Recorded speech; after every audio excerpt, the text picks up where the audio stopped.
मेरा प्रश्न आपके मूल प्रश्न के ऊपर है, हम दूसरी तरफ चले गए थे कि ये जो चेतना का शरीर के अंदर का स्थान ढूँढ रहे थे, तो उसमें अपने यहाँ एक शब्द आता है कूटस्थ। हाँ, तो चेतना कूटस्थ है, तो वो कूट स्थान कौन-सा है? उसी को कहा है हृदय, वही कूट स्थान। हाँ, स्था माने स्थित, कूट में स्थित, जो इतना गहरा छिपा हुआ है कि किसी को दिखाई नहीं देता, कोई जल्दी से समझ नहीं पाता, पहुँच नहीं पाता वहाँ, उसी को कूट कहा है। आपने नहीं वो नहीं बोला। आपने उस स्थान को ढूँढा है हृदय में, लेकिन जो ज्ञानी लोग हैं, जब उनसे चर्चा करें, तो वो कहते हैं कि वो गुरु जानता है कि आपके शरीर में वो स्थान कौन-सा। वो हर एक को ये नहीं कहते कि अपने वो भूमध्य में भ्रूमध्य में ध्यान लगाओ। किसी को हृदय बताते हैं, किसी को नाभि बताते हैं, कि यहाँ पर ध्यान केंद्रित और मंत्र जाप करो। नाभि का अर्थ वो नाभि नहीं है जो कि हमारे पेट के ऊपर नाभि बनी होती है। नाभि का भी अर्थ होता है केंद्र। हाँ, तो किसी केंद्र। ने उसको नाभि नाम दिया है, किसी ने उसको केंद्र नाम दिया है, किसी ने उसको हृदय नाम दिया है, किसी ने कूट नाम दिया है, किसी ने भ्रूमध्य नाम दे दिया है। नाम अलग-अलग हैं केवल। तो कहीं यहाँ भी चेतन शक्ति हो सकती है? यहीं पर स्थित है चैतन्य शक्ति। आत्मा की उपस्थिति का स्थान वही है। हाँ, तो अभी आपने बोला। हृदय भी तो बताया था आपने, है जी? हृदय।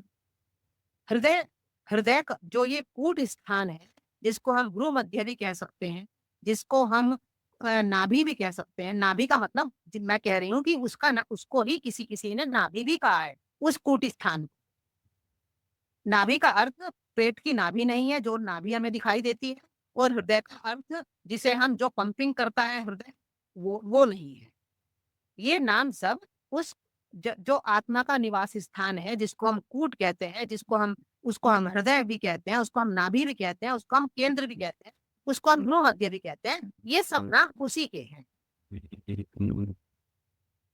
एक ही चीज के ये सारे नाम योगी लोगों ने अलग-अलग प्रकार से नाम दिए हैं। पर इस स्थान का अर्थ हमें इस ना तो हृदय से लेना है, जो कि ये पंपिंग स्टेशन है जहाँ पर फेफड़े लंग्स हैं हमारे, और नाभि का अर्थ हमें उस नाभि से नहीं लेना है, जो जिसे हम जानते हैं। बस इतना इतना स्पष्टीकरण हमारे अंदर होना चाहिए। करने का अगर पुस्तक में भी बहन जी आपने गीता रहस्य में लिखा है, क्या? योगी योगी के बारे में लिखा है कि वो ज्ञान विज्ञान से तृप्त होता है, वह कूटस्थ अर्थात आत्म स्वरूप में स्थित होता है। ये आपने तो अध्याय है जी। हाँ, तो ये कूटस्थ शब्द गीता भगवत गीता का ही है।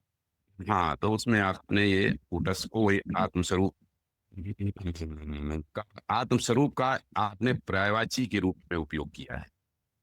कूटस्थ, आप कूटस्थ हो गए, आत्म स्वरूप में स्थित हो गए, एक ही। जी, जी, जी। और हिरण्य वो भी यही है। आनंद में अब कोश के आधार पर उन्होंने लिया है। हिरण्यगर्भ तो ब्रह्मा का नाम है, पर हिरण्यमय कोश भी यही है। आनंदमय कोश, हिरण्यमय कोश, यही कूटस्थ को ही हिरण्य कोश, आनंदमय कोश कहते हैं। बहन जी